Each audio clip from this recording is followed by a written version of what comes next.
Okay, let's get it. Salud. Salud.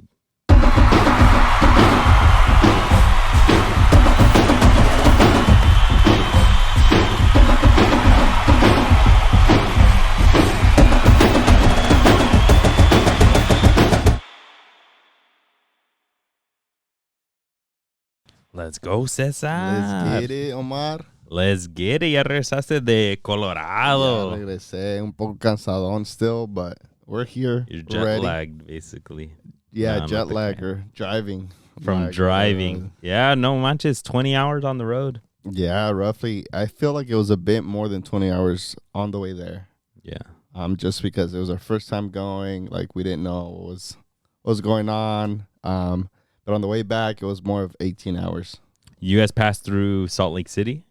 Yeah, so we went up through Reno, Salt Lake City, went through a bit of Wyoming, and then went south into. I saw your picture with the Wyoming flag, no? Yeah, Sheesh. it was cool. Yeah, Wyoming's really nice. Utah's really nice. Nevada's a little dry. Yeah, it's Did you guys see any signs for like national parks like along the way, like because Wyoming has Jackson Hole, Teton, Grand Tetons, and Yeah. then right next to it is Pinche Yellowstone. Glacier. Yellowstone también is right there. I saw signs that said if you want to go to these parks, turn here, go into that highway. Sheesh. I did go into a national park in Colorado. I forgot the name of it, but we did a bit of just walking around. It's called Estes Lake or Estes Park or something like that. The little city, the little town, which is really nice. We did a bit of kayaking, just more nature-y Beautiful. stuff. Que chulada. And it was really nice. Definitely recommend you visiting Colorado if you haven't, but try to fly there if you're going from California. Yeah, don't drive. Fuck that shit. Unless if you want to stop by national parks along the way, that would be pretty cool. Yeah, that'd be pretty cool. We got a bit of lightning and thunderstorms. Ay, cabrón. It was, You're like, písale. It was on Saturday. No, we were at the Airbnb and it just started lightning and raining out of nowhere. Like, remember how I sent you the screenshot of like the weather? Mhm. Had nothing. It was just gloomy, humid, and then all of a sudden you were getting like poured on and lightning. We're like Hell no. some heavy lightning, bro. Something I've never experienced until then. Nothing that. That's California sees. why you pay Bay Area fucking Swear. rent so that you don't have to live out there, folks. All right, folks, welcome back to episode 109 of Golsided. Just a quick reminder for you guys, we got merch out. Yes, sir. We got that on the website. Go to golsided.com/merch. Check out everything we got: shirts, sweaters, hats. The trucker hats are popping. I think that's easily our best selling item so far. The dad hat también. The dad hat's good. My wife just got one of those dad hats. It's looking dope. We got the tote bags. We got pinches glassware. De todo. De todo un poco para que vayan a chequearlo a ver qué les gusta y help support the pod. Yeah, support the pod. You guys will see that we got some cool stuff coming this summer for Copa America, so that'll be a lot of fun. Coming for Euros también, maybe some watch parties. So yeah, it'll come to support us, and we'll throw it right back into the pod so we can keep doing some cool stuff. Hell yeah. One more announcement, folks. We got the tailgate officially out there. We got a party full. We'll be sending it out to everybody. It'll make its way to you. But Chivas versus Earthquakes, July 27th. It's going to get popping. Your Chivas are going to be in My town. Chivas. Estar bueno. You already know what I'm going to wear. Yo irá. Yeah, you probably will. Let's go. But you're still going to be rojiblanco. They might find a blue one just for that game. What if they sit you with Chivas fans? Like with the ultras, like la porra. La barra brava. Hágase un lado. Que yo le voy a la América. Y lo mete con los cueques. Es todo mi pinche cueques. Nunca lo voy a gritar más que ese día. Bro, swear. you should. I dare you wear your America jersey. Dude, that'd be crazy. Like yellow. There's gonna be full. And, You already know how it is. There's gonna be Liga MX fans wearing de todo. yeah. I should find somebody does Earthquakes and then half the other side. Oh my god. The America jersey. I'm sure the fool guys got them. Yeah, have to go check them out. A ver qué, no, it's going to be fun. Come check us out. Check out our social medias. The Party Fool will be on there. And come celebrate with us. Yeah, it's gonna get popping. You already know we'll have the boy DJ Los out there. It's gonna be so much fun. Drinks, games, de todo, comidita. But yeah, come on out. It's gonna be a good time. Como siempre, we're gonna make this one the biggest one we've had yet. Let's go. Yeah, let's get it. All right, folks. So in this episode 109, we're going to be going over some reactions to Mexico's past couple games versus Uruguay, versus Brazil. They didn't win a single one of them, but hay que ver un poquito silver lining, ¿no? Hay algo. Well, we got to find it. Because, we're going to be here sitting crying. Vamos a buscarle, pero there's got to be some stuff, no?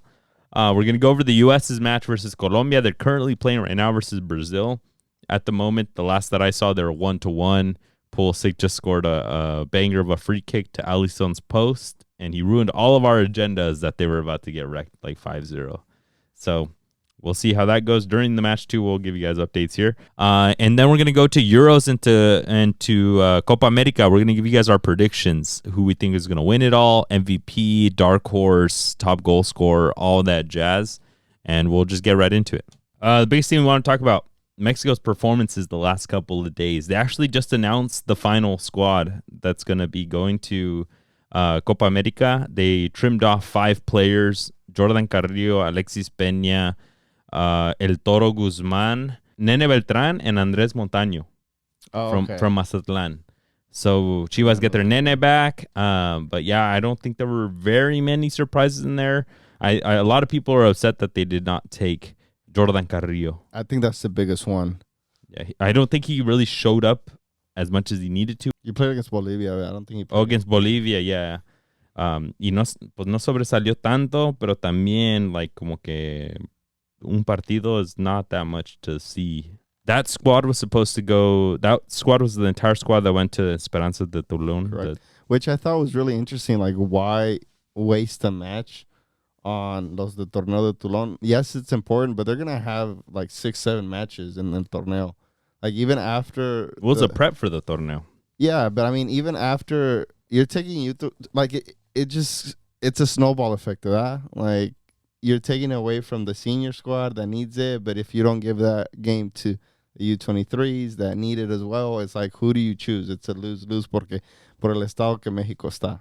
Es un desmadre because they didn't make the Olympics. Yeah, exactly. Right, so they got to get them games. And a lot of people were upset in the Chicago area because I think they booked out Soldier Field for this game. And a lot of people, como son la gente mexicana, de que a veces no sabe 100% like what's going on in the footy world, they didn't even know that they showed up for a U23 team to play. Yeah, I don't think it was announced that way either. Like, that goes in the La Selección and how they promote their games. But I feel like most of us didn't even know until like a day or two before. Exactly. And it's like, it's a whole scheme to just get people's money to milk the La Selección Mexicana, and like whatever's left, and you give it to the actual sport of the game, right? Yep, exactly. So yeah, they brought a U23 squad against Bolivia. They kept a couple of the players that were, all the ones that were over 23, and then they kept Carrillo and Montaño to kind of give them a shot. But then you don't play them versus Uruguay and versus Brazil. ¿De qué sirvió? And then you just give them a nice goodbye. Today, the Selección put out a video of like Jimmy saying thank you to everybody, like at a breakfast this morning, and then he says who's gone, and it's just like, my guy. Like, I get it. He has to make cuts, but I mean, it's just the way things are being done right now. Like that Bolivia game, you need to give everybody an equal chance. That should have been like, all right, this is a cuadro alterno that you should be playing to have them mingle. Like Santi Jimenez, I think didn't even get minutes until the Uruguay, the last 7 minutes. It's like, why didn't he play that first game to start getting to know the rest of the players in that squad and score against the Molero team, right? I mean, Bolivia, they're going to give it their all in this tournament, but they're not doing great in qualifiers. They could have given Santi that like just fucking punching bag to try to score against them, and then he gets 7 minutes against Uruguay, and then you expect him to tear it up versus Brazil when the team is not doing well, right? They lose 4-0 versus Uruguay. Yeah. Some alternate pieces in there: Nene, Memo Martinez, Chiquete Orozco, Toro Guzman, Wameru Garcia, right? There's some rough names in there. Rangel, right? The keeper who got tore up that game. Tore up. But like all of that, but then even I don't actually know exactly what Bielsa said, right? But a lot of people were alluding to like Jimmy just didn't come to the Brazil game super prepared, and he didn't show up versus Uruguay with like the best squad he could. He was still trying out people versus a world-class squad, a favorite to win the tournament. Yeah, I think whether Bielsa said those words saying that Jimmy Lozano wasn't preparing himself enough or didn't take the Uruguay game seriously enough. It's like there's some truth to that. Like that team that he put out against Uruguay, that team should have been playing against Bolivia. Yeah, go try it out. Bolivia's was mainly a U23 squad as well. Like I get U23 against U23, but I mean, the Copa America is a lot more important than Los Torneos de Toulon. Like, you should be preparing for the Copa America tournament and use all the time possible. Yeah. To figure out your squad. He didn't do that, and it's just like now he does it against Brazil, against Uruguay, and he gets wrecked. Like, I mean, we should have seen this coming. Like, he should have seen this coming. Yep, completely wrecked too. Uruguay came out with the full squad, except they were missing a couple pieces, which, I mean, no hacen tanta falta, no manches. Federico Valverde, world-class talent. But then instead of him, you have Betancourt, right? So it's like, my guy. Who plays at Tottenham. Right? Yeah, right? On the other side, Ugarte, who's at PSG. You're like, Dios mío. Like, and then Fede Valverde is going to squeeze right in there right after, like, by the time the tournament starts. They were also missing Ronald Araujo. Yeah. But then you have Matias Oliveira from Napoli. You have holy shit. Jose Maria Jimenez from Atletico Madrid. You're not missing that much. So they had the pieces to fill it in, but they came out with the best. I mean, Darwin scored a hat trick. He was ready to go. Yeah, Darwin was the best player that game, and it's just that Uruguay squad has a different mentality than the Mexico squad. You saw that Uruguay was fighting every single ball like it was the last ball on the field. Mm-hmm. You didn't see that from the Mexico squad. You saw Rangel being super nervous all game. Rangel was nervous. To be fair, a lot of these, the majority of them, a lot of players were nervous. I don't blame all of the goals on Rangel. There was a couple of them that I think he could have done more. Yeah, but even then, I don't blame Rangel. I would rather blame other players than Rangel. Yeah, I mean the back line at one point just looked completely discontrolled. The mid was allowing them to walk straight in. There's a bunch of videos of like Edson, basically like a third center back, right? Just holding on for dear life. Yeah. And Orbelín Pineda and Nene Beltran were just getting split right down that middle. That second goal, I feel like it was a perfect. Yeah, they tiki-taka them it's like 2 touches, and they completely got rid of the entire mid. It was a simple just pass and move, like super basic movements, and they got right around them. It's like you can't have that happening when you're preparing for a Copa America tournament, like at all. Yeah, that with 3 touches, they completely went from like condensed in the midfield, a lot of people congested with players around them in the midfield, out straight in for an easy goal. Just to tap in. It was crazy. I bet you the Liga MX players like Nene were just like, I didn't know players could do that. What the hell? They just looked at each other and they're like, what the fuck just happened? Yeah. It's like the goals came in right, like back to back. Like, what? It was 3-0 at the half. Yep. Like, holy shit, man. Like, what the fuck are we doing? That was crazy. They came out and at least, I don't know, maybe Jimmy told them don't concede more goals because they only conceded 1 right after they started the game again. And then, they hit on, okay, now let's try it now, you guys. And that's when Jimmy threw in Luis Romo, Alexis Vega, Uriel Antuna. They looked stronger. Quiñones went into. They looked.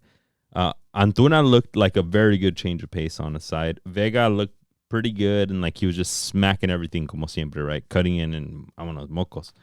But like this was a game that you need to have stood your ground, get in there, and be like, this is the best that I have, and this is what we're gonna go with. And get the players that need their chance, give them their minutes de vez en cuando. Like, but Santi had to be in there. Yeah, it was like do what Pachuca did. They had really experienced players, Rondon, Idrisi, whatever, and then they had those 200-plus jerseys. Mm-hmm. Like, do the same here. Get your experience. Get your Johan out there. Get your Edson. Get you Luis Chavez, El Chiquito Sanchez, and get Santi. And then if you want to try other pieces in non-so-important areas, then go ahead and do that. Yeah, Luis Chavez and Johan Vasquez didn't get a single minute until the Brazil match. That's crazy. Like, get your spinal line just set for games. That's crazy. It's like you need to. Uruguay is no simple task. Like, come on, man. Yeah, even the couple players that I thought would have had a chance, I was interested to see Maxi Araujo on one side, on the same side as El Guamiru Garcia. They played together in Toluca.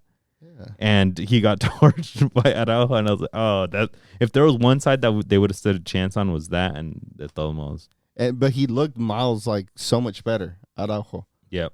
Like, they play literally in the same team. Because they are very good at, he's very good at Toluca, but then you show up to a team with the expectations that Marcelo Bielsa sets, with the intensity, with the camaraderie, the other players that you have around you. Do you think he's going to play at a Liga MX quality when he has to give a ball to Darwin Nunez? Yeah. No. Like, and if he doesn't, he's out. If he doesn't, Bielsa won't have any of it. Yeah, exactly that. They only had 5 subs. Did you hear about that? Yeah. They only had 16 total players. But dude, I bet you Bielsa would rather play with 10 than a player that plays with the lax mentality. And again, that's another freaking point to make. Bielsa took 16 players because he knew he wanted to give 60, 70 plus minutes to these players that are on the fence for them to be on the full roster, right? And then you have those 3-4 extra subs. Por si algo pasa. Pero lo mismo is like you create that competitiveness that they know, hey, if you want to be on the A team, on the A squad going to Copa America, you have to kill it in these games. Yep.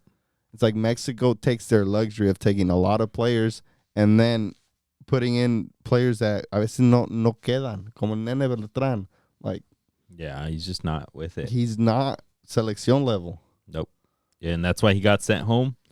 It's a tough reality to face. I hope these players go back to their teams and you don't have to internalize I'm not good enough, but rather I need to work. Yes. But we're getting to the age with some of these, like Nene. Like I've had this hot take on here. I think Chivas has got to ship him out already. Get as much as you can for him right now, because he's getting up there in his low to mid 20s now. How old is he? 26. 26. I thought he was 22, 23. No, 26 years old. And he, like I said, he needs to this next season take that next step up in quality, because he's just not there right now. And it's another point to make. 10, 15 years ago, early 2000s, you'd have a player who was 26. 15 years ago was 2010. Lo que sea, like in the early 2000s, you see like any Liga MX team, like in Chivas especially, they were grown men. Yeah. Like just looking at them, they were grown. You see Nene Beltrán, I still think this was like 22, 23. By the way, he plays as well. They need that next level of development. I'm telling you. And he needs that. A lot of these players need that. Jordan Carrillo, I thought he's very explosive within league. He only had like 1 goal in league. So like he does also need to take that next level up. Yeah. También a la vez, it is a lot on Jimmy on some of these selections. I don't love Charlie 28, Luis Romo 29 being there, versus like a low 20-year-old guy that you can get better and better and better. I think these guys are at their tope, if not past it. Yeah. But at the same time, some of these players need to show up for us as fans that are screaming for them. Yeah. Chino Huerta was one of them that I think a lot of people were screaming for, and he showed up when he needed to. Now he's kind of in the rotation, but he hasn't been that great lately. Yeah, he got torched that first goal against Uruguay. Yeah, and he had a really good point. I liked what he says after the game. I forgot what news source said that he said that that's why he thinks he needs to go to Europe immediately. So he has this level of quality every weekend. Wow. And that's that hunger is needed there from the Mexican players, because, like, I mean, wait, ¿de qué te sirve getting another fat contract in Liga MX? We know you're trying as hard as you can in Liga MX, but then you show up against Uruguay, you're going to get smacked. It's the reality. Yeah. But moving on, folks, Mexico did come out with a bit of more of a what I would assume to be an actual starting 11 for Copa America versus Brazil. Arteaga, Vasquez, Alvarez, Reyes in the back, which my agenda, Edson Alvarez in the back, was interesting because Cesar Montes isn't there. And then we had Charlie Rodriguez, Luis Romo, Luis Chavez, Antuna, Santi, and Quiñones up top. So this was almost the best that Mexico could field. Yeah.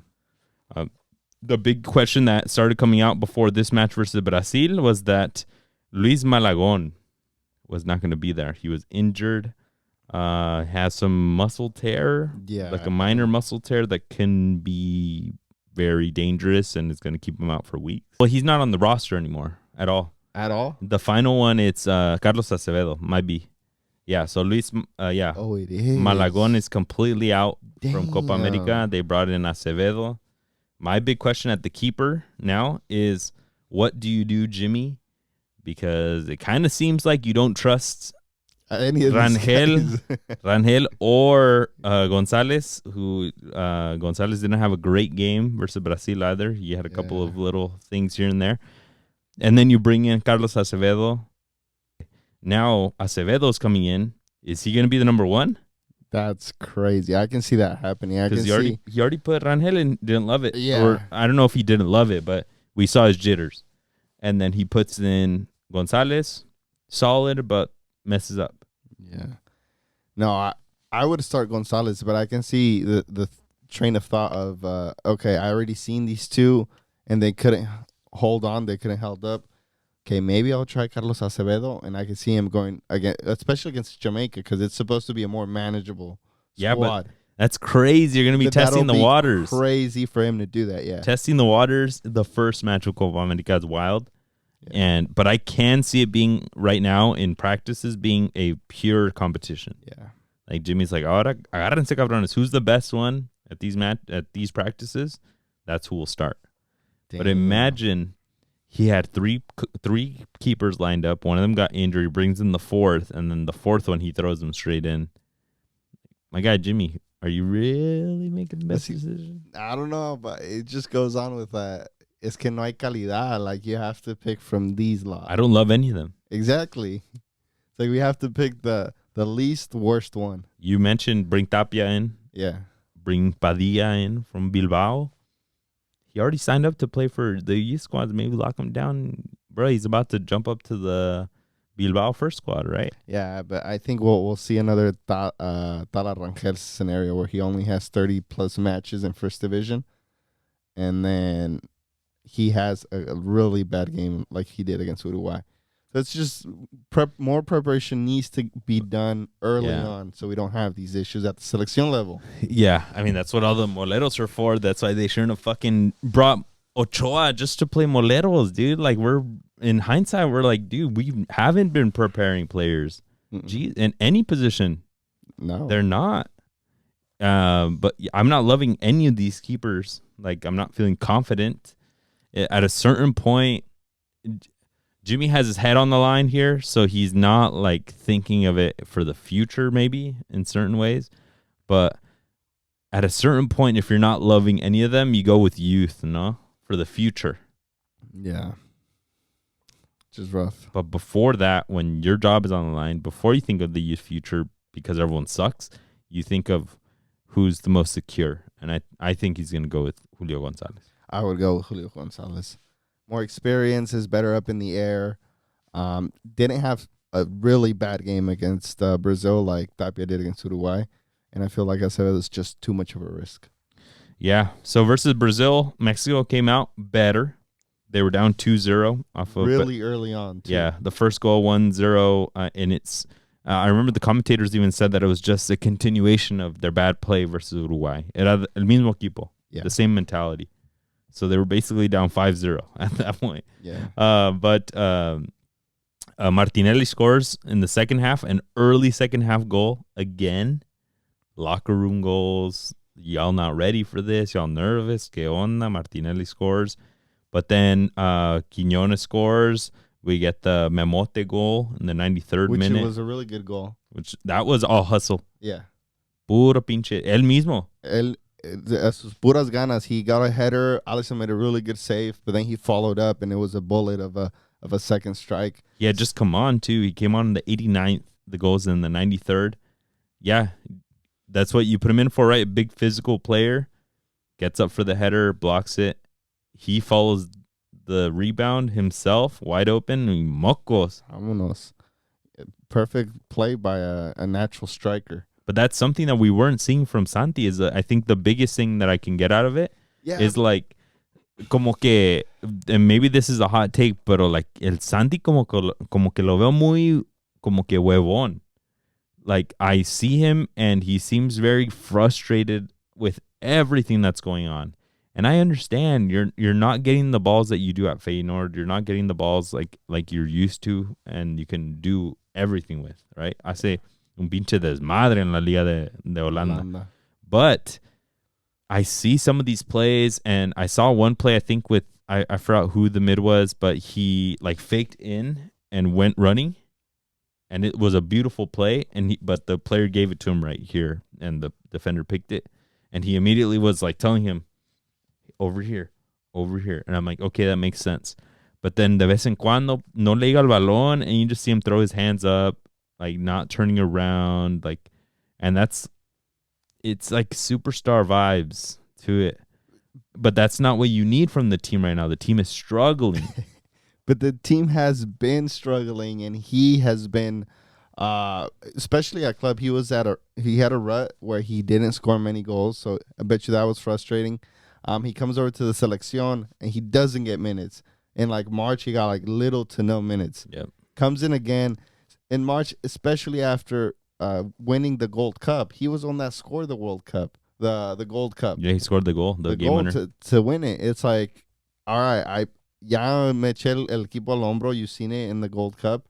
Give me at least a half. And they would still put Henry Martin in over him. Yeah, and then he comes in for Copa America, and it's the same thing. It's like, when does he have time to acoplarse con el equipo?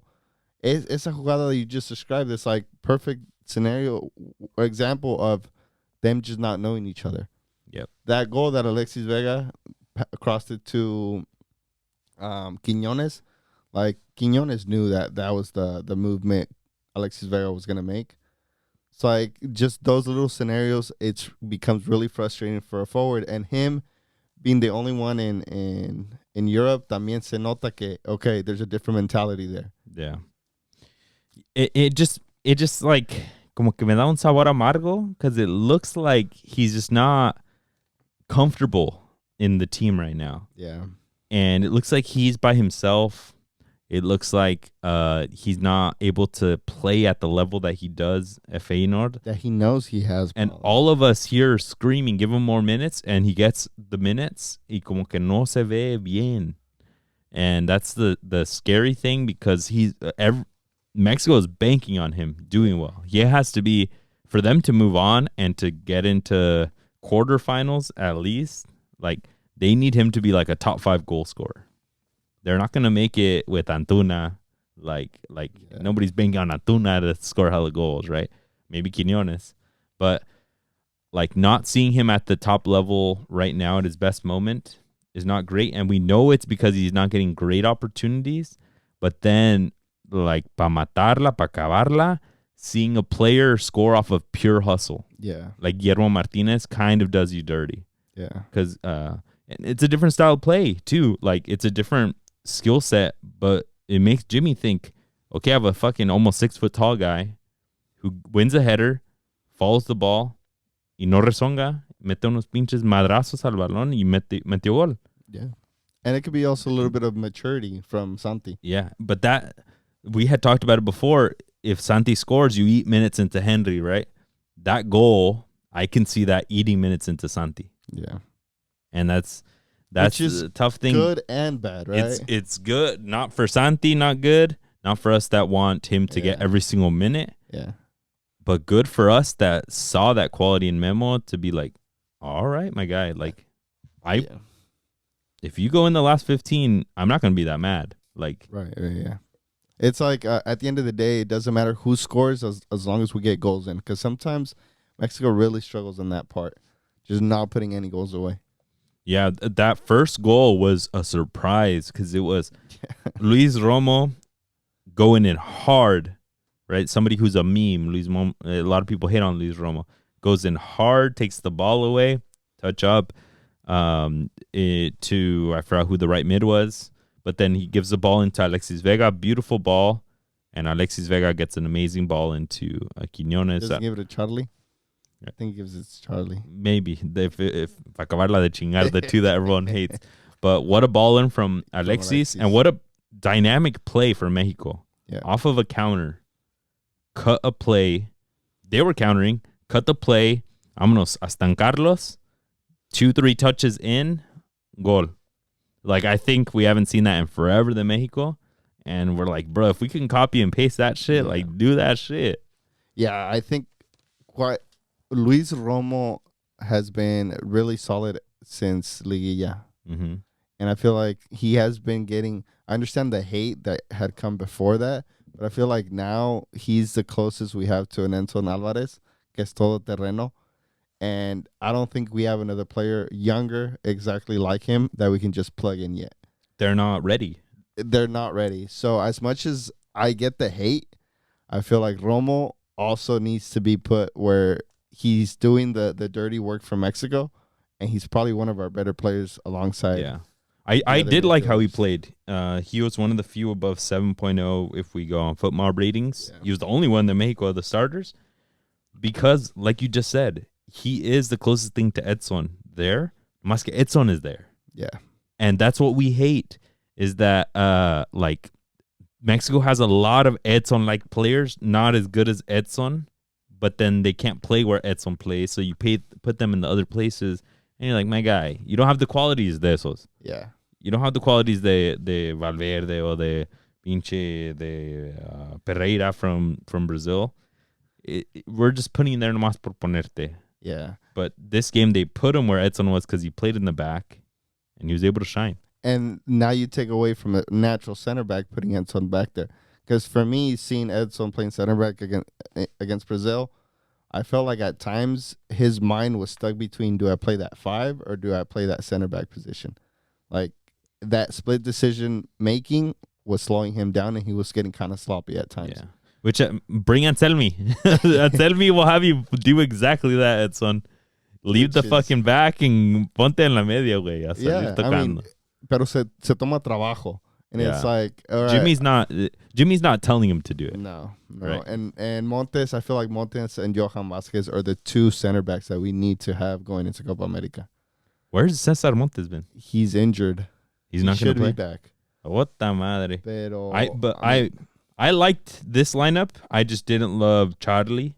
I think you could cook with somebody else in there. But if you bring in Edson to the center back line, it looks like they probably would go either Charlie or Oribe or Orbelín Pineda with Luis Chavez and Luis Romo. Where's the Chiquito Sanchez? Oh, yeah, Chiquito Sanchez coming back from vacation. Sorry. Okay, might be. Brian Gonzalez is on the list too, right? He's just on vacation. Right. Yes, he is. Yeah, beautiful. Okay, let's go. Yeah, so we're looking good, folks. A little bit of silver linings here. Let's go. Yeah, so Chiquito Sanchez has to be in there for Charlie Rodriguez with Luis Chavez. Let those two cook. If you bring in Edson to the back, Luis Romo is doing a solid job of doing that same role. And he's a bit more como que dynamic than Edson, in my opinion. A little bit more forward playing with the ball, más confiable en el pie con el balón. Yeah. And he's just as much box to box. Yeah, it just does not as much bite as Edson or heart as Edson. Not as much heart, not as much you sweat. You kind of have to, balance out based on who you're playing. But I feel comfortable. You all know my agenda. Edson in the center back has been what I love. He's a good center back in West Ham, but when you come to your squad, to your national team, and their booty, tu ponte de central, güey, que no pase nadie. But no mames, güey. We say that, and then the goal that Pereira scored, that he juked Edson like nothing, and then Johan just went freaking flying. Pinche Johan. Oh, no. Yeah, it's just blunders. But those are... Eso se tiene que practicar against Bolivia, so you have that Uruguay game just to go. Clean slate, chingarle, cabrón. And they did none of that. They started doing that versus Brazil. Yeah. That's the thing, man. It's going to be tough, folks. But I think that Jamaica squad, that Jamaica game, like you said, I think they are going to use it to get ready. Yeah. They need it. I mean, también, wait, it's been, 3 or 4 days since this game, and they're not going to play until the 22nd. They could have. They love This moleros. Saturday. Why didn't they have another molero game? They should have. I mean, even if it's just like against freaking, I don't know, a MLS team, chingada madre. I mean, today's the 12th, and it starts the 22nd. Yeah. Dude, that's over. That's gonna be like 11, 12 days. Yeah, they needed another. They're probably playing the local. I don't know, like UPSL El squad. Paso Locomotive or something. But yeah, and I mean, I don't know. What are your overall feelings for Mexico ahead of this? I feel like Mexico, they can get out of group stage, and if everything goes well, I think they have a good chance of advancing from. If they get Argentina, if they go second place, right, and they get Argentina next, I think it'll be a really good rematch from that 2022 World Cup. I feel like we'd see a lot better Mexico going out there. We don't have Hector Herrera out there, so we're chilling. Damn. But yeah, I mean, overall, I feel like just the whole thing from the top down, we are not giving the players the best shot they can for tournaments like this. No, this seems super rushed right now. It's not looking good, but you have the cards that you have, unfortunately, Jimmy, and you're going to get asked to deliver. You cannot get grouped. If you do get grouped, I know Julio Davino said that you're good until 2026, but like something has to happen. Yeah. Is Jimmy going to cut a bunch of heads? All of a sudden, another cambio generacional? Who's left, right? That's better. Like, What are we going to do? The easy thing is to get rid of Jimmy and get somebody else that can work with what they have. There's 2 years. There's, I think it was Hugo Sanchez that said right now we should focus on just supporting Jimmy and these groups of players, and really after the tournament figure out, is Jimmy the right guy? Yep. And then from there also ask some more deeper questions to the rest of the Mexican org. Yeah. Like Bielsa, we all seen those screenshots of Bielsa and what his demands were. Like he wanted full control of the car. He wanted to be restructured. He wanted to train in Pachuca with the altitude. Like, and La Federación Mexicana didn't want any of that. Like now is the time, after the tournament is the time where we got to ask those questions and figure out if there's any other changes we can make. If it's the same corruption all over again. Ultimately, you do have to take it with a grain of salt. We have to let Jimmy cook. What else can you do? Nothing. There's nothing that you can do. Yeah, we could talk about mismanagement of those games. Should have prepared the team a little bit better for each of those matches. Played with the best that they had because there's shortage of time. But ya va llegar bien. You got Jamaica first, which you beaten before. You have to win that game. In my opinion, Mexico has to go first overall in this group. There's no other choice. If you go first overall in this group, you can get a Chile, a Canada, or Peru. I think ultimately it's going to be Chile in that group, and they're switching the generation. They're getting a little bit better. But I think Mexico can beat a Chile, and it'll be that revenge after that 7-0. Like, that Chile will not beat Mexico at 7-0. Like, fucking screenshot if you need to. This is not that Alexis Sanchez, that Vidal, that freaking Aranguis, that fucking Claudio Bravo, that squad. Yeah. They will not beat a 7-0.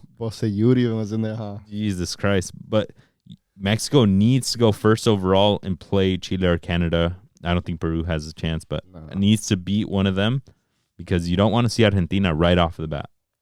And if we do, fuck it. See, no? Like, Mexico fans should we just start like switching our perspective to be like, you know, like I don't know, like Ukraine, they make it past and everyone's happy, right? And then they're like, come on, we'll fuck you guys up. I don't care. Like, almost like a Narles. We suck, but we're gonna win. Should we take that like that? We should. I feel like a lot of Mexicans are usually pesimistas. Yeah. But we need to flip it and like say, okay, nos va a tocar Brazil, chingas madre, damos con todo. But that's what it was, no? Like 2006. Especially in the 2012 in the Olympiadas, like we beat them. Yeah. No, but that's what I'm saying, like 2006, right? Like it was like, me vale que me pongan, right? Sí. And then came the Olympics runs. We also had La Volpe and a whole bunch of other different players. Like, yeah, I think it's just the pessimism of the federation and everything. Everyone's just disgusted by a lot of things going on. That probably just doesn't make us feel like underdogs, right? Yeah. It's like nobody loves this underdog story. Yeah. Pero pues ya que mi gente. All right, let's switch it to the other side of the coin. The U.S., they had a match versus Colombia. Their second one, like we said, going on right now. ¿Cómo van, mi César? ¿Cansados, ¿verdad, los güeyes? Sí, ya dijeron que ya no más. Que ya no. Que ya Van 1-1 minuto 84, 84th minute. Not bad. Yeah. U.S. holding on for dear My life. hot take a couple of months ago was that they were going to reach semis. No creo. But they have Uruguay. In their group, okay. Hasta cabrón. They have Uruguay. They have Bolivia. We never know. Conmebol, bro. No offense, Jesus Christ.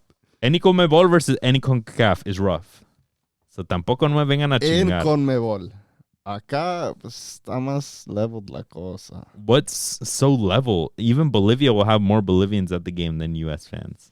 I mean, yes, anybody against U.S., yes, you'll be local. But, I mean, the U.S. right now, they're pretty solid.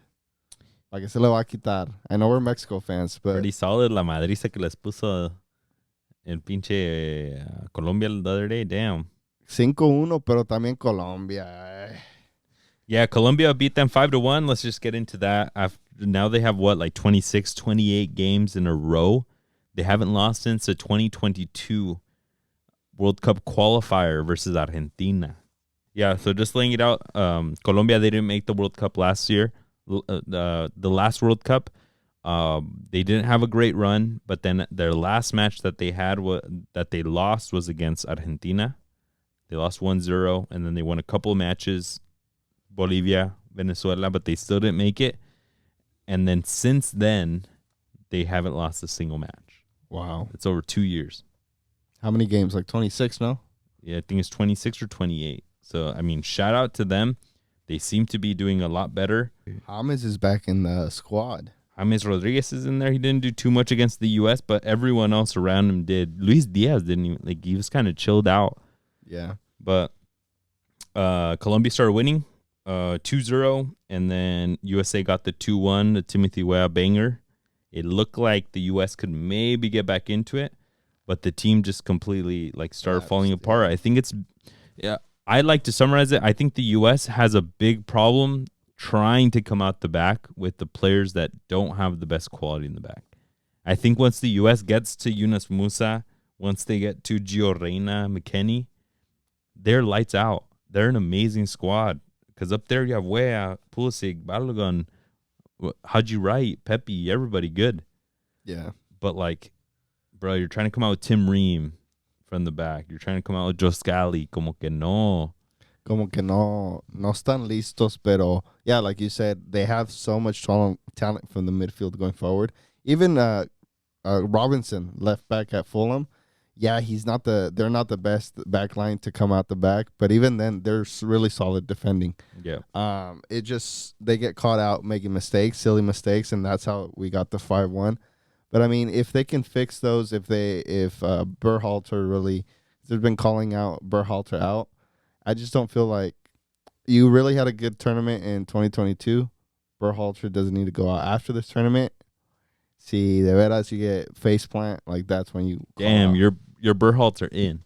Right you now, think yes. he deserves to stay there. He deserves to stay after what he did in 2022 at the World Cup. Yes, not the draw, not the off the field drama he had. Yeah, but I feel like they did the best they could with the super young squad. Keep that process going. I think he did. I think he did fine personally, Berhalter. But I think that the federation could be so much more aggressive with this team. Is the thing. I think they're like, yeah, he did fine. He'll stay, right? Which I think the U.S. needs if they really want to be a football powerhouse. They need to look at it and be like, Berhalter, you're just not doing it, my guy. Let me bring a world-class coach, a much higher class coach than this. Berhalter has had no success anywhere, in all honesty.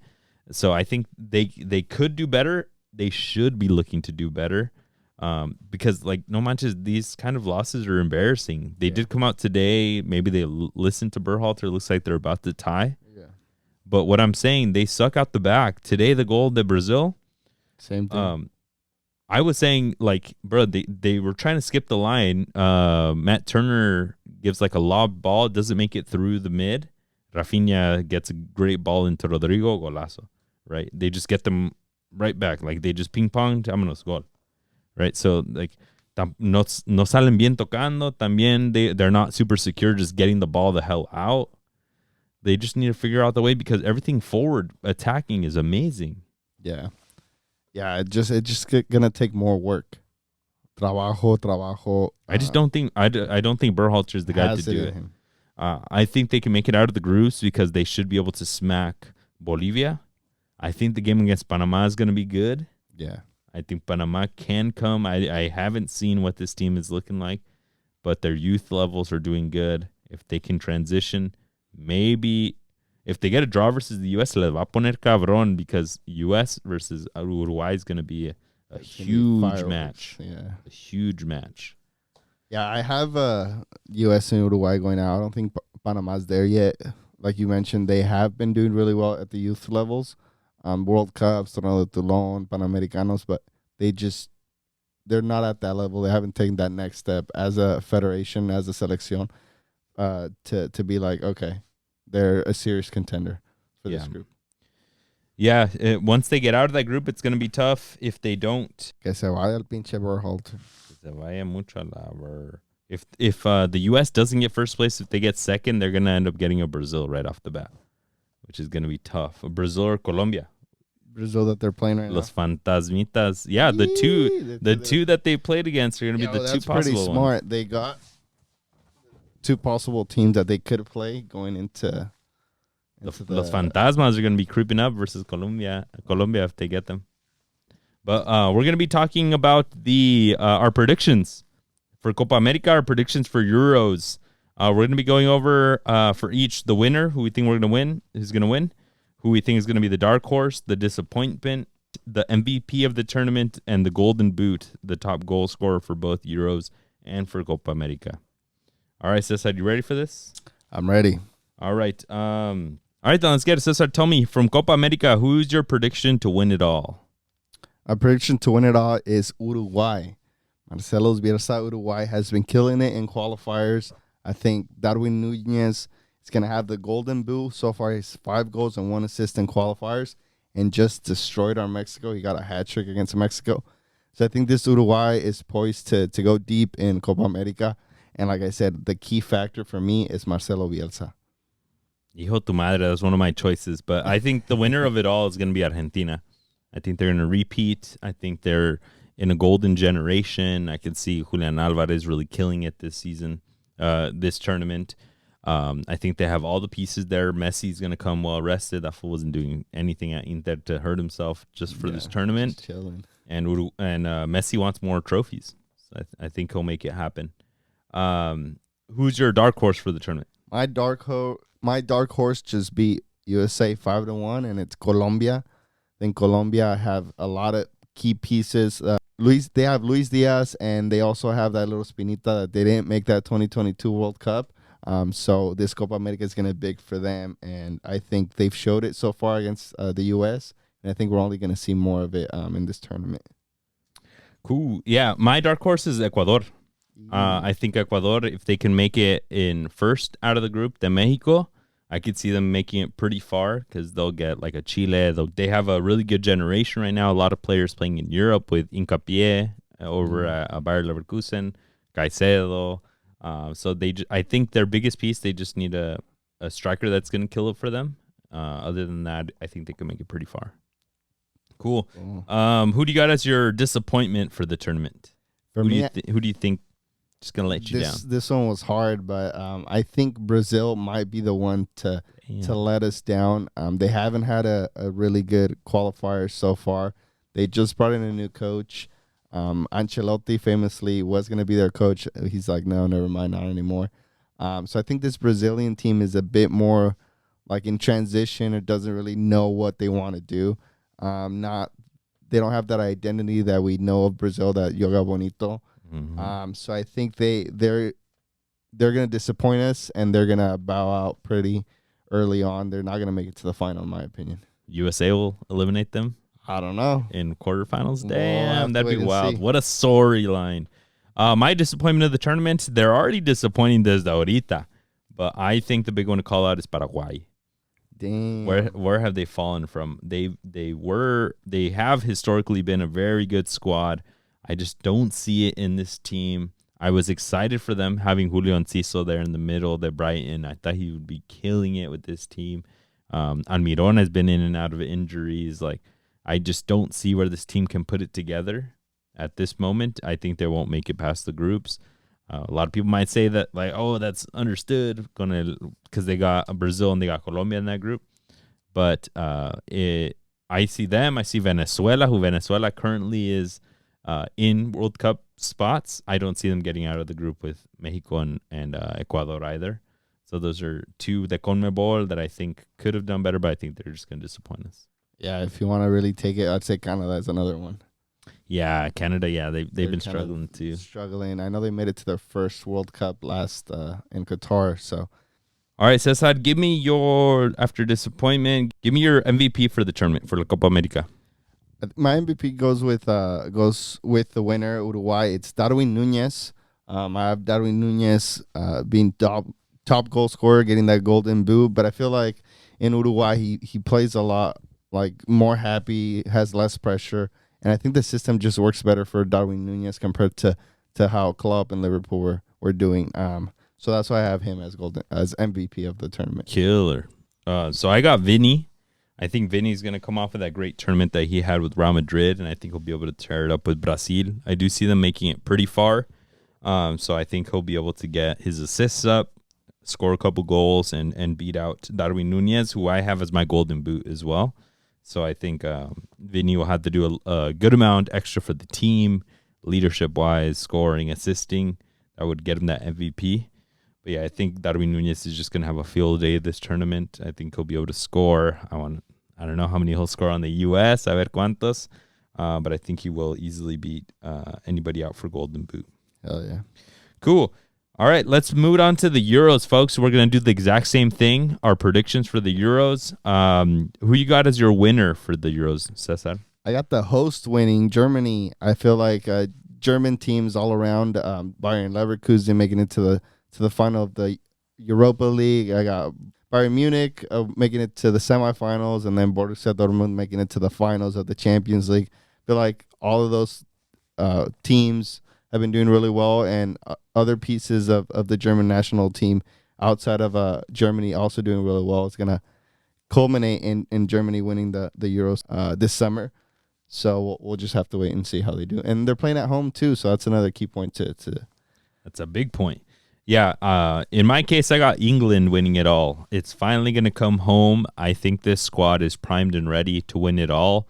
I think Southgate has to be able to cook something with this team. He has Foden, he has Saka, he has Cole Palmer. I know he can't field them all at the same time, but he has to figure out a way to get them involved and for them to have their impact on the game. They were some of the best players in the world this last season in any league. So it's really going to be a big test for Southgate. Can he take this squad that's completely ready for it and give them the championship that they've been looking for a long time? Oh, yeah, it's coming home. It's finally going to come home. Cesar, tell me, who's your dark horse for the Euros? I got Switzerland as my dark horse. They have a lot of solid players in all of the positions. They also have a good chance of making it out of the group. They got Hungary, Scotland. The only tough opponent would be Germany, in my opinion.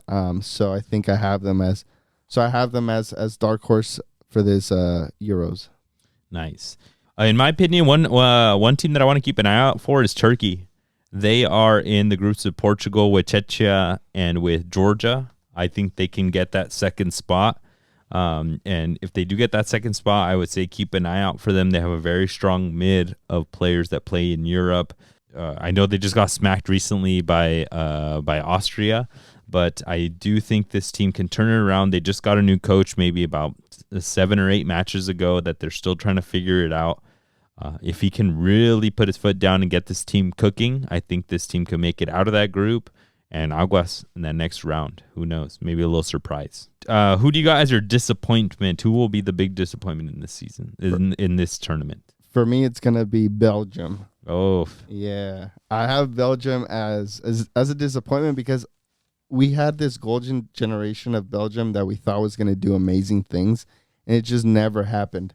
I feel like we still have remnants of that in this team going into the tournament. They do have a favorable group. Their group is Romania, Slovakia, and Ukraine.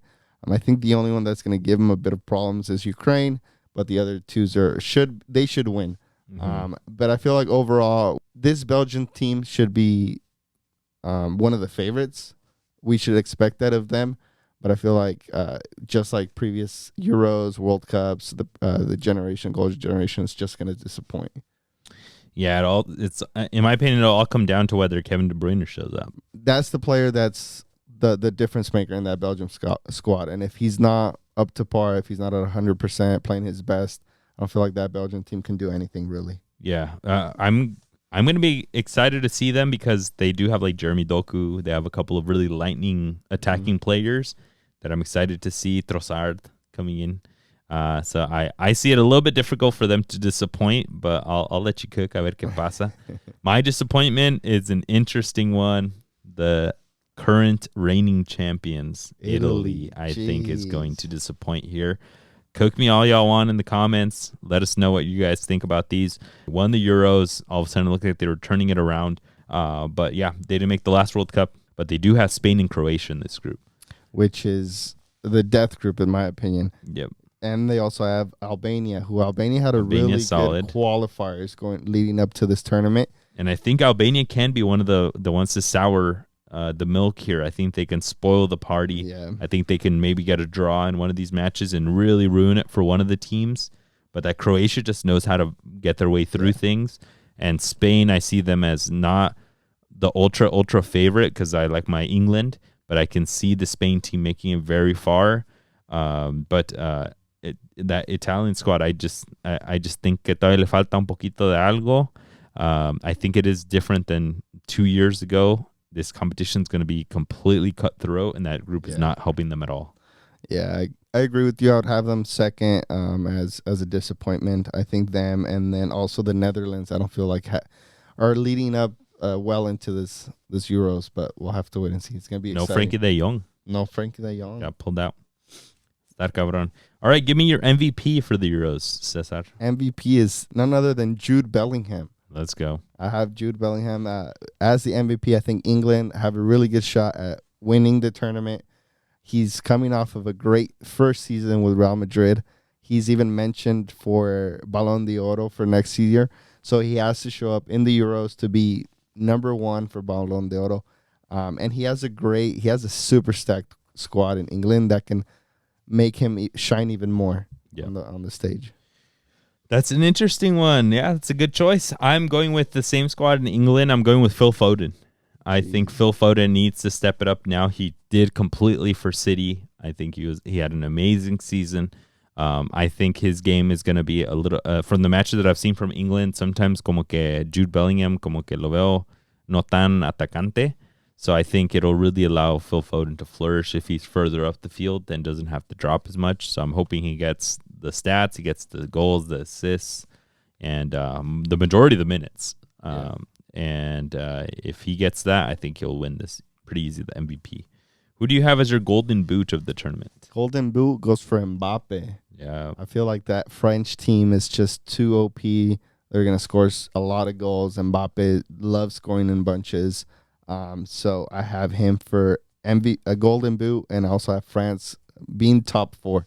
They have to be top 4. If they don't, then it's a disappointment on their part as well. Yeah, this one we agree on. I go. think Mbappe. I don't think anybody else should get really even that close. Yeah. The only thing I could really see stopping him is that he does have a pretty tough group. Poland is pretty aferrados a la defensa. That might be tough to get some goals on. Netherlands is a tough squad. Austria is a tough squad. So the only thing stopping him maybe some of those tough matchups, but I don't think anybody else will really. I don't see that top goal scorer in a lot of these other squads that can really fight for that in the same way. Maybe it'll be Harry Kane. Yeah, that was another one I was going to mention. Is Harry Kane. Maybe he's in there as well in the running. Yeah, that group I think for England is not that bad, but torch me if y'all think Serbia and Denmark are actually really good squads. But what's the easiest group? Belgium's group, no? Probably. Watch. Belgium. Should we cook and say that Lukaku's going to win? Nah. Golden boot? Nah. Lukaku will score on Romania. He'll score on Slovakia. Ukraine will be tough. I'll say Lukaku's going to be the top goal scorer out of the groups at least. Okay. Lukaku will have the most scores. Yeah. I say Lukaku will Hurricane. have the most goals. I say Hurricane. Out of the groups, Hurricane. Out of the group. Because Hurricane Mbappe? Serbia, Slovenia, Denmark. Mbappe has Austria, Netherlands, Poland. Like, those three teams. Virgil van Dijk. ¿Le van a meter gol a Virgil van Dijk? I don't know. We'll see. But damn, look at us cooking with the old heads to score goals. Yeah, true. Están muriendo los 9, ¿no? La posición un poco. Yeah. Fulkrug is out because he's still there, but he was having issues with Rudiger. They had to be separated at one of the It's the passion we want, cabrones. Yeah. Agárrense. Maybe Fulkrug. Yeah, who knows? That's a dark horse for top goal scorer. All right, folks. Let's bring it on home, Cesar. Games to watch. Let's go. I got Germany against Scotland. Germany's opening up the Euros at home against Scotland. Can they start with a win over one of the strongest Scotland teams we've seen in a while? All right. Also in the Euros, I got Poland versus England. I think that's going to be a good match for England on the way to bringing it home. Yes, that's right. I think England will bring it on home. Jeez. We got Spain, Croatia. This is the group of death with Spain being one of the favorites. Can Croatia get any points out of this match? All right, let's not forget we do have club footy. So in La Serie A de Brazil, I got Atlético Paranaense versus Flamengo. Flamengo's trying to fight for that top spot versus your Botafogo. Let's go. So we'll see if they can come out on top and reign the top of Serie A. I will officially say, folks, I think my team I'm choosing in Brazil Serie A is Flamengo. Let's go. Botafogo. Puro Botafogo. All right, folks. Well, that's all that we had for you guys. We hope that you guys enjoyed that episode. Like we always say, actually, we are almost at 150 subscribers. I've mentioned that a couple times. We're 2 subscribers away. Damn. 148. Subscribe, guys. That's all because of you guys on either Spotify or Apple Podcasts. We really appreciate it. On YouTube, I believe we're over 250. So we're cooking there too. Slowly turning our way up. We know that you guys love the content. We're hoping more people enjoy the content. So share us with somebody that loves footy. Hell yeah. We'll catch you guys on the next time. We'll catch you guys soon. Peace, folks. Peace.